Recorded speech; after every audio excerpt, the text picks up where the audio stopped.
Kompas Petang, Saudara, mulai hari ini setiap penumpang pesawat untuk wilayah Jawa dan Bali wajib menunjukkan hasil negatif tes PCR. Sementara itu anak di bawah usia 12 tahun juga kini diperbolehkan menaiki pesawat. Meski ada penyesuaian aturan perjalanan anak-anak di bawah 12 tahun, namun tetap harus menyertakan hasil negatif tes PCR yang berlaku 2 kali 24 jam. Perubahan aturan yang mengacu pada Surat Edaran Menteri Perhubungan Nomor 88 Tahun 2021 ini dilakukan untuk memastikan bahwa orang yang bepergian dalam kondisi sehat. Mulai hari ini pemerintah juga telah mengizinkan pesawat beroperasi dengan kapasitas 100%.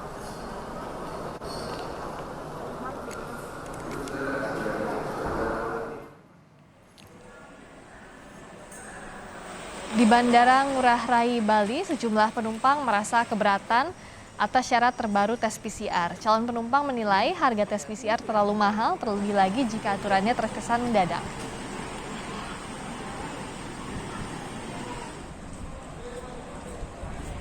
Kalau menurut saya, kalau PCR mungkin ada keberatannya karena selain harganya mahal, juga di hidung sama di mulut. Jadi ada baiknya kalau misalnya pemerintah dapat berbaik hati untuk bisa antigen saja. Saya kemarin itu untuk PCR saja habis 3.500.000. Gimana Pak? Keberatan nggak atau gimana? Ya sebenarnya sih ada rasa keberatan karena posisinya informasinya selalu mendadak, Mbak. Untuk masalah mekanisme perubahan aturan itu sangat mendadak. Sementara itu, pemerintah Provinsi Bali akan melakukan negosiasi terkait syarat penerbangan menuju dan keluar Bali dengan hanya menggunakan hasil tes antigen. Hal ini melihat jumlah vaksinasi di Bali sudah hampir mencapai 100%. Saat ini Satgas Penanganan COVID-19 Provinsi Bali masih mengacu pada aturan pemerintah pusat, yakni penerbangan dari dan menuju Bali menggunakan tes PCR.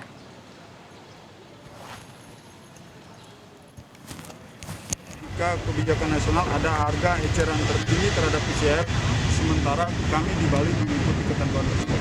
Ketika ada isu dan keinginan serta permintaan untuk melakukan penurunan terhadap evaluasi nilai eceran tertinggi, kami menyampaikan Astengkaro, mudah-mudahan itu perjuangan itu bisa berhasil sehingga masyarakat kita, Bali khususnya, yang kemarin sempat menyampaikan beberapa aspirasi jika dibolehkan tetap menggunakan antigen karena capaian vaksinasi kita sudah cukup relatif tinggi, bahkan mendekati 100% untuk vaksin pertama. Aturan wajib menggunakan tes PCR bagi penumpang pesawat dari dan menuju Pulau Jawa dan Bali juga mendapat sorotan di media sosial Twitter. Sebagian besar warganet mengkritik aturan wajib tes PCR dikarenakan harga tes PCR masih terbilang mahal. Beberapa netizen meminta aturan wajib tes PCR ini direvisi pemerintah.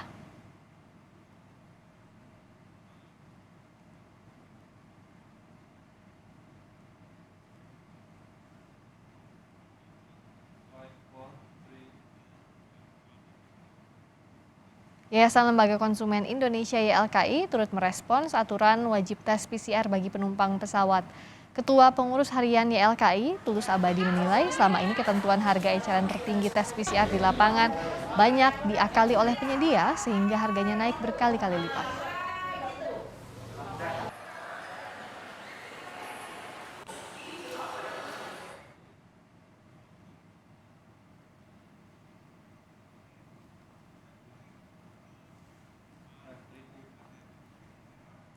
Aturan wajib menggunakan tes PCR bagi penumpang pesawat dari dan menuju Pulau Jawa Bali mendapat sorotan dari publik. Publik menilai saat ini harga tes PCR masih terbilang mahal. Lalu haruskah pemerintah menurunkan kembali harga tes PCR? Kami bahas bersama anggota pengurus harian Yayasan Lembaga Konsumen Indonesia YLKI, Sudaryatmo. Selamat sore, Pak Sudaryatmo. Ya, halo, selamat sore Mbak Prisca. Mulai hari ini kan aturan wajib tes PCR kalau naik pesawat ini berlaku. Tapi banyak keluhan dari publik dan calon penumpang. Respons YLKI seperti apa? Ya, pertama memang peraturan ini terlalu mendadak, satu itu. Kemudian yang kedua, publik merasa penjelasannya masih kurang utuh ya, sehingga ini juga membingungkan masyarakat. Kurang utuh dalam pengertian begini. Penerapan kewajiban PCR itu sebenarnya kepentingan dibalik itu justifikasi epidemiologisnya apa gitu. Jadi kalau ada justifikasi epidemiologisnya, kenapa hanya diterapkan di udara gitu loh. Sementara di darat cukup dengan antigen. Selain yaitu tadi soal biaya yang walaupun pemerintah sudah menetapkan harga eceran tertinggi, tapi dalam praktek di lapangan juga masih ada keragaman harga, Oke. termasuk juga tadi waktu antara pengambilan sampel sama hasil itu juga berbeda-beda. Ada yang 3 jam, ada yang 1 kali 24 jam, macam-macam. Selain untuk daerah-daerah di luar Jawa itu juga fasilitas laboratoriumnya juga masih terbatas. Sehingga kalau setiap penerbangan harus pakai PCR ini memang menghambat mobilitas, selain tadi alasan keberatan dari sisi besaran dana PCR. Oke. Jadi sebenarnya kalau dari YLKI ini menarik, kalau tadi kata Pak Sudaryatmo ada beberapa hal. Apakah dari aturannya yang terlalu mendadak atau dari harganya kah soal PCR ini yang membuat paling memberatkan dan harus segera dievaluasi?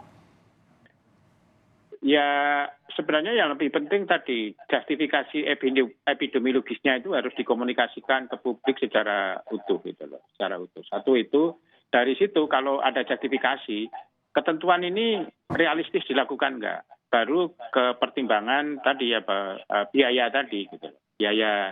Biaya yang tidak seragam, kemudian akses laboratorium belum merata, terus waktu antara pengambilan sampel sama menerima hasil itu juga berbeda-beda. Oke, jadi yang Sementara pertama harus diselesaikan soal aturannya dulu ya, Pak Ya, Sudaryatmo?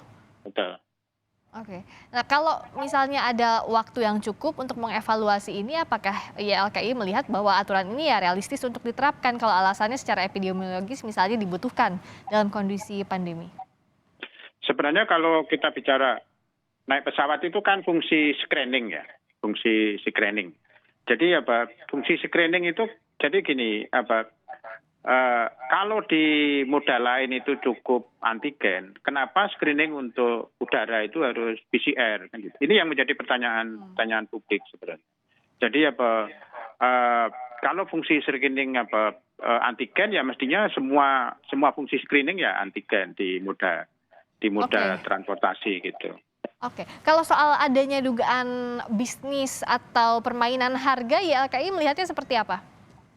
Ya justru itu, kalau tidak ada penjelasan secara utuh, spekulasinya jadi antara lain kewajiban ini di balik itu ada kepentingan bisnis kan gitu loh. Jadi satu itu, belum lagi persoalan harga PCR yang pemerintah menurunkan harga harga itu aja juga sampai sekarang belum pernah ada penjelasan yang memadai. Kelebihan yang dibayar konsumen dulu itu larinya kemana kan kira-kira gitu loh. Jadi ini kan mestinya juga harus ada evaluasi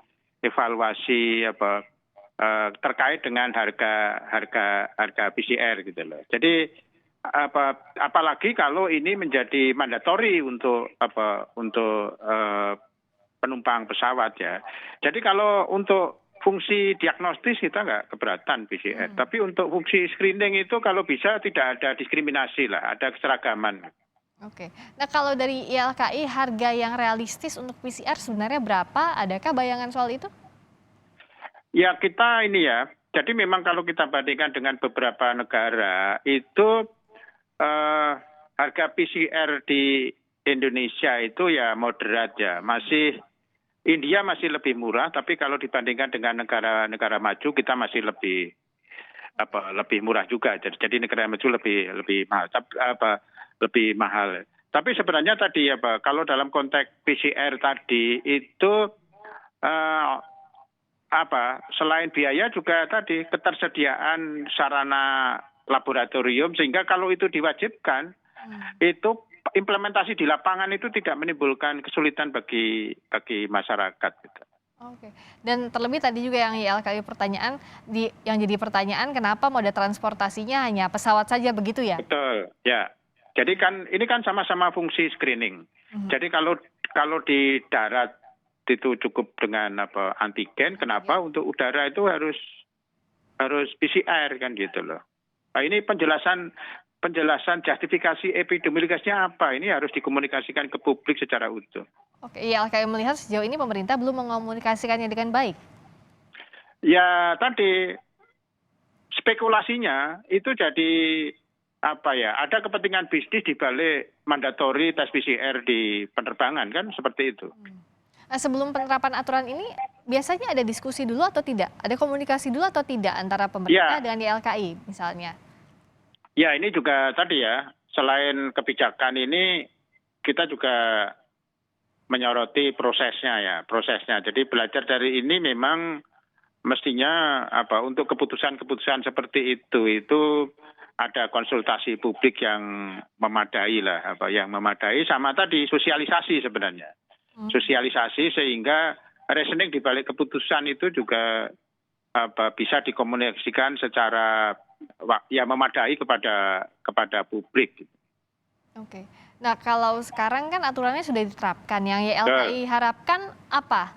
Apakah dikaji lagi dalam beberapa waktu ke depan, ataukah YLKI akan mengusulkan misalnya kepada pemerintah untuk dikaji ulang aturannya atau seperti apa? Ya tadi pemerintah kan janji ini kan hanya berlaku sampai 1 November dan mau dievaluasi ya. Evaluasi ini mestinya juga mendengar suara dari berbagai pihak ya, dari berbagai pihak satu itu, kemudian yang kedua ya tadi antara kebijakan sama implementasi itu mestinya ada jeda waktu untuk sosialisasi. Oke. Idealnya berapa lama waktu untuk sosialisasi ke masyarakat untuk menjelaskan alasan dibalik aturan itu, Pak Sudaryatmo? Ya untuk hal-hal seperti ini itu minimal 1 minggu lah, sehingga masyarakat kan juga bisa antisipasi. Termasuk juga tadi ini kan bukan hanya masyarakat, tapi juga dari sisi bandara, dari sisi airline kan. Sama tadi sebenarnya ini kan juga informasinya simpang siur karena wajib tes PCR itu ada yang berdasarkan peraturan Kemendagri, kemudian Satgas Covid sama Kementerian Perhubungan. Sebenarnya otoritas yang punya kewenangan itu siapa? Itu yang mestinya jangan dirilis kalau otoritas belum memutuskan kan gitu. Sehingga tidak membingungkan masyarakat juga. Kalau di lapangan keluhan yang masuk ke YLKI siapa-siapa saja yang merasa berat dengan aturan ini? Ya ini beberapa pengguna penerbangan khususnya yang dari luar Jawa dan dia harus sering ada rapat di Jakarta itu ngeluh tentang PCR selain juga biaya tadi soal minimnya sarana lab di daerah. Jadi kadang-kadang 1 minggu itu bisa 3 kali tes PCR kan gitu. Jadi ini yang apakah harus seperti itu yang dipertanyakan kan. Oh, jadi apakah YLKI ingin mengatakan bahwa aturan ini jangan hanya ditinjau dari harganya saja, dari untuk moda transportasi apa, tapi ketersediaan lab di kota-kota tujuan juga itu harus jadi pertimbangan begitu ya? Betul. Nah, jadi aturan yang baik itu kan mestinya bisa diimplementasikan, tidak menimbulkan masalah di lapangan. Jadi ketika pemerintah membuat kebijakan mandatori tes PCR untuk penerbangan, mestinya juga sudah dihitung, dikalkulasi bahwa sarana lab di beberapa daerah yang terkena kewajiban tadi itu sudah memadai sehingga tidak menimbulkan kesulitan bagi masyarakat yang mau melakukan mobilitas menggunakan transportasi udara. Oke, terima kasih atas waktunya dan ulasannya Pak Sudaryatmo, anggota pengurus harian Yayasan Lembaga Konsumen Indonesia YLKI telah bergabung di Kompas Petang.